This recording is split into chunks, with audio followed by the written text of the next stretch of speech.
नमस्कार मित्रों, सुप्रभात। मैं डॉक्टर सचिन चित्तावर हमेशा की तरह आपके समक्ष कोई ना कोई नया विषय लेकर आता हूं। आप इन चर्चाओं को पसंद करते हैं, ज्यादा से ज्यादा शेयर करते हैं, लाइक करते हैं, तो हमारा उत्साह हमें भी लगता है कि कोई ना कोई नए दृष्टिकोण से मधुमेह और उससे संबंधित बातों पे चर्चा की जाए। मित्रों, ऐसा है कि जीवन जो है आपका, वो अगर बीमारी जीवन पर जीवन से जुड़ी हुई है, तो जीवन में आपका आत्मिक और उसके साथ साथ भौतिक संरचना भी आ जाती है। आपके आध्यात्मिक बातें भी आ जाती हैं, आपकी धार्मिक बातें भी आ जाती हैं, आपके विश्वास आ जाते हैं, और कहीं न कहीं यह बातें आपके व्यवहार को प्रभावित करती हैं। तो मैंने सोचा कि क्यों ना, मैं प्रैक्टिस में हमेशा ऐसा करता हूं कि मेरे पास अगर कोई मुस्लिम धर्मावलंबी आते हैं तो मैं उनको नमाज के बारे में बात करता हूं कि किस प्रकार आप 5 बार नमाज पढ़ते हैं तो मन शांत होता है। मन शांत होने के साथ साथ आपका मधुमेह भी नियंत्रित होता है। जैन धर्मावलंबी आते हैं तो मैं जैन मुनियों के आचरण के बारे में बहुत बात करता हूं। पर आज का विषय हमारा कुछ ऐसा ही है कि गीता का ज्ञान क्या आपको मधुमेह नियंत्रण में मदद करता है। तो गीता आपको मालूम ही है कि भगवान श्री कृष्ण के मुख से निकला हुआ एक ऐसा शब्द, या कह सकते हैं कि एक ऐसी कृति है जो कि हमें जीवन में मार्गदर्शित करती है। जीवन के कुरुक्षेत्र में हम अपने पैर जमा पाते हैं और युद्ध जीतने के लिए प्रेरित करती है। तो मधुमेह में गीता का क्या महत्व है, गीता में ऐसी क्या बातें हैं जो मधुमेह के मरीजों के लिए भी लाभदायक हो सकती हैं। तो मैंने सोचा कि क्यों ना इसी विषय पर आज चर्चा की जाए। मित्रों, ऐसा है कि संतुलित आहार और संतुलित व्यवहार, एक अच्छी जीवन शैली जो है, यह आपकी मूल में है और मधुमेह के लिए ये बहुत जरूरी है। तो गीता में एक श्लोक आता है, आयु सत्व बला रोग्य सुख प्रीति विवर्धना रस्या स्निग्धा स्थिरा हृदया आहारा सात्विक प्रिया। अध्याय 17 श्लोक 8 है ये। इसका अर्थ है कि सात्विक भोजन जो स्वास्थ्य, शक्ति और दीर्घायु को बढ़ावा देता है, शरीर और मन के लिए उत्तम है। तो सात्विक भोजन क्या है मित्रों? देखिए, ऐसा है कि जब आप हरी सब्जी, फल, फ्रूट ये बढ़ाते हैं, साबुत अनाज लेते हैं, कम वसा वाला खाना लेते हैं, तो ये सात्विक भोजन की श्रेणी में आ जाता है। तमस, या कह सकते हैं कि तामसिक भोजन क्या है, या रासिक भोजन क्या है? तला भुना, डीप फ्राइड, जहां ज्यादा आप रसास्वादन के लिए प्रेरित होते हैं, जहां आपको लगता है कि नहीं जबान पे स्वाद चढ़ना चाहिए, तो उसके लिए आप डीप फ्राई करते हैं। उसके लिए नाना प्रकार के मसाले डालने के अलावा नमक बढ़ा देते हैं, कई बार वो ज्यादा मीठा हो जाता है। तो ये चीजें आपके लिए नुकसानदायक हैं। तो इन चीजों का ध्यान रखना होगा। इनका त्याग करेंगे तो बहुत ही अच्छा हो जाएगा। योग ये कहता है कि शारीरिक सक्रियता बहुत जरूरी है। योग भी करना जरूरी है, शारीरिक सक्रियता भी जरूरी है, मन भी अच्छा होना चाहिए, तन भी अच्छा होना चाहिए। दोनों के बीच का तारतम्य भी बहुत अच्छा होना चाहिए।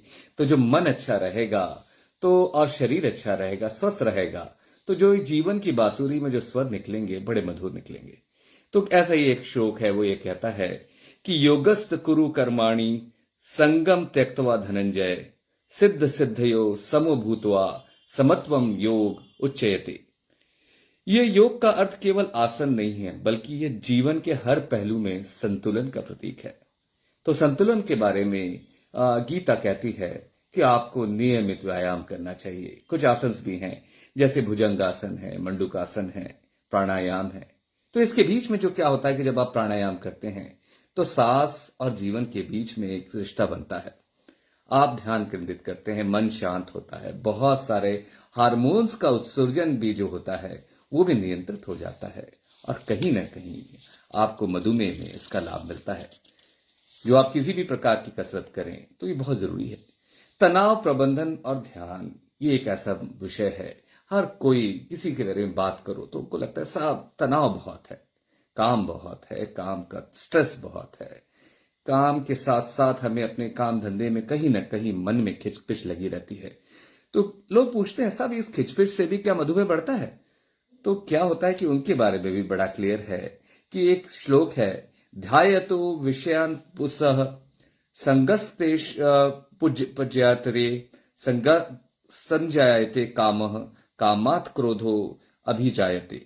थोड़ा सा संस्कृत पढ़ने में मैं कमजोर हो गया हूं, क्योंकि बहुत सालों में इसका उच्चारण बहुत इतना अच्छा नहीं रहा, पर भी प्रयास है। यह श्लोक संकेत करता है कि विषयों पर ध्यान केंद्रित करने से विकार उत्पन्न होते हैं। विषय क्या है?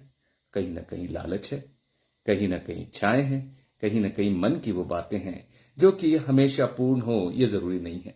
तो मैं मरीजों को हमेशा सिखाता हूं कि भाई अपेक्षाएं मत करिए, कर्मों पे ध्यान दीजिए। यह जीवन कर्म प्रधान है, जिम्मेदारी आप पूरी निभाइए। हस्बैंड भी जिम्मेदारी, बच्चे भी जिम्मेदारी, परिवार भी जिम्मेदारी। पर जहां आप उनसे अपेक्षा रखने लगते हैं तो मन खुदल बुदल होने लगता है। मन खुदल बुदल होने लगता है और जीवन की जो सच्चाई है उससे हमारा ध्यान हटकर इन बातों पे चला जाता है, जिसके कारण शुगर बढ़ने लगता है, कॉर्टिसोल नामक हार्मोन का उत्सर्जन बढ़ जाता है, मन की स्थिरता नष्ट हो जाती है और नींद बिगड़ने लगती है। नींद बिगड़ने लगती है तो मित्रों कहीं ना कहीं आपका शुगर भी बढ़ने लगता है। तो इसके लिए बहुत ज्यादा जरूरी है कि हम इसका ध्यान रखें। तनाव का ध्यान, मैं हमेशा कहता हूं 6 से 8 घंटे की नींद, नियमित व्यायाम और अपेक्षा बिल्कुल मत करिए। जिसने की अपेक्षा वो होता है उपेक्षित, और उपेक्षा बीमारी की जननी है। तो वैसे ही आती है बात मनोबल और आत्मविश्वास के महत्व की। क्यों भी कोई क्रॉनिक बीमारी है जो जीवन पर्यंत रहनी है, तो मन तो वहीं आधा हो जाता है जब हम बोलते हैं कि साहब आपको डायबिटीज हो गया, साहब अब क्या होगा, क्या दवाई जिंदगी भर खानी होगी? ये मरीज हमेशा हमसे पूछता है। और हम लोगों को भी थोड़ा सा ऐसा लगता है कि यार क्या सच्चाई तो है कि जीवन पर्यंत इनको सलाह लेनी पड़ेगी, दवा खानी पड़ेगी। तो कहीं ना कहीं गीता से भी मन की स्थिरता और साहसपूर्ण व्यवहार का एक श्लोक है जो कहता है कि मन मना भव मद भक्तो मद याची माम नमस्कुरु मामे वैश्यसी सत्यम ते प्रति जाने प्रियो असी में। तो ये जो श्लोक है ये बेसिकली भगवान कृष्ण इसमें ये कहते हैं कि आपका मनोबल और आत्मिक बल जो है ये आत्मसमर्पण और दृढ़ विश्वास की धुरी पर टिका हुआ है। इसलिए मधुमेह के रोगी को भी अपने लक्ष्य में विश्वास और अनुशासन बनाए रखने की आवश्यकता है। आत्मा की शक्ति पे भरोसा करिए, यह रोगी को मानसिक रूप से मजबूत बनाता है। तो जब आप आत्मिक बल बनाते हैं, परिवार आसपास के लोग आपके साथ खड़े रहते हैं, तो एक लंबा रोग जो कि मधुमेह कहीं ना कहीं आपका दिल बैठ गया है, आपको अच्छा लगने लगता है कि नहीं, मेरे साथ लोग खड़े हैं, मेरे साथ मेरा डॉक्टर है, मेरे साथ मेरे बच्चे हैं, मेरा परिवार है, और मैं इन सब के बल से इस बीमारी से जीत लूंगा। तो कहीं ना कहीं यह आत्मिक बल भी आपको गीता का ज्ञान देता है। और भगवान श्री कृष्ण बिल्कुल स्पष्ट कहते हैं कि आपका आत्मबल बहुत मजबूत होना चाहिए, तभी आप ऐसी परिस्थिति जो जीवन पर्यंत आपके आसपास रहेगी तो क्यों ना उससे बचा जाए। उसके लिए जरूरी है कि हम ऐसी विचार समाहित करें। मधुमेह में बचाव और गीता के सिद्धांत में क्या कहीं कुछ रोकथाम में मदद मिलती है? क्या ऐसा कुछ है कि जहां कुछ ना कोई एक ऐसा व्यवहार हम बना सकते हैं कि हाँ ये कह सकते हैं कि हमारा पारंपरिक ज्ञान है? तो एक श्लोक है, युक्ताहार विहारस्य युक्त चेष्टस्य कर्मसु युक्त स्वप्ना बोधस्य योगो भवति दुखः। इस श्लोक के अनुसार संतुलित आहार, उचित आराम और अनुशासित कार्य करने वाला व्यक्ति मानसिक और शारीरिक कष्टों से मुक्त होता है। देखिए कितनी सिंपल सी बात है, हजारों साल पहले आपके पारंपरिक ज्ञान में भी यह बात है। तो आपको इन चीजों का ध्यान रखना है कि नियमित व्यायाम करिए, संयमित भोजन करिए, 6 से 8 घंटे की नींद लीजिए, टेंशन तनाव बिल्कुल मत करिए, और बिल्कुल अपेक्षा रहित केवल कर्तव्य परायण वाला काम करिए, कर्तव्य परक बने और अपने कर्तव्य परायणता को चरम पर लेकर जाएं। तो मेहनत करिए, और कहीं ना कहीं इसके बारे में मैं हमेशा सिखाता हूं कि अपेक्षा मत करिए, नहीं तो उपेक्षित हो जाएंगे। कई बार मैं ये कहता हूं कि जब सुबह के हम दैनिक नित्य कर्म करते हैं तो हम फ्लश का बटन दबाते हैं तो सब कुछ बह जाता है। अगर आप फ्लश का बटन दबाना भूल जाएं तो आपके टॉयलेट में ही बदबू आने लग जाएगी। वैसे ही जीवन में भी जब आप अपने कर्तव्यों को निर्वाह करते हैं तो अपनी रिश्तेदारी निभाते हैं, बच्चों के लिए करते हैं, वाइफ के लिए करते हैं, परिवार के लिए करते हैं, अपने माँ बाप के लिए करते हैं, आशा मत रखिए, उम्मीद मत बांधिए, एक्सपेक्टेशंस मत रखिए, क्योंकि एक्सपेक्टेशंस आपके दृष्टिकोण के आधार पर होते हैं और सामने वाला व्यवहार वो स्वयं के दृष्टिकोण के अनुरूप करता है। तो वो अपनी जगह कोई गलत नहीं होता, पर आपकी एक्सपेक्टेशंस कभी पूरी नहीं होती, और एक्सपेक्टेशंस पूरी नहीं होती तो मन में खुदल बुदल होने लगती है। और ये जो मन में खुदल बुदल होने लगती है, ये कहीं ना कहीं आपके ब्लड प्रेशर को, शुगर को और आपकी नींद को उड़ा ले जाती है। इसलिए जरूरी है कि हम आध्यात्मिक शिक्षा को आधुनिक चिकित्सा के साथ जोड़ें। तो जहां आपका विश्वास आएगा, वहां आप हमारी बातों को अच्छे से सुनेंगे। आप हमारी बातों को अच्छे से सुनेंगे तो कहीं ना कहीं जो बात बिल्कुल सत्य है, वो किसी रूप में भी हो, चाहे वो कुरान की आयतों से आ जाए, कहीं जैन धर्मावलंबियों के, जैन मुनियों के मुंह से आ जाए, या कहीं और से आ जाए, तो ये जो ज्ञान है, ये विशुद्ध ज्ञान है। ये आपके जीवन में खुशियां लेकर आता है। इसलिए जब भी आप गीता पढ़ें तो कहीं ना कहीं ये बात रखिएगा कि भगवान श्री कृष्ण के मुख से भी हमें मेटाबॉलिक इलनेसेस को हराने के बहुत सारे उपाय मिलते हैं। तो आशा है आपको मेरी बात समझ में आई होगी।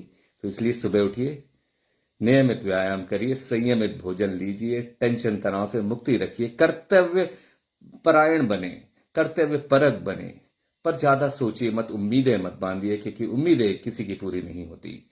लगकर आप मेहनत करिए, फिर देखिए कि ये मधुमेह का रोग आपको एक छोटी सी बीमारी की तरह लगेगा, सर्दी खांसी बुखार की तरह लगेगा, जो मौसमी होता आया चला गया, और आपके जीवन में कभी कोई परेशानी नहीं होगी। तो आशा है आप भगवान श्री कृष्ण के बताए हुए मार्ग पर चलकर अपनी मधुमेह को हराएंगे। धन्यवाद।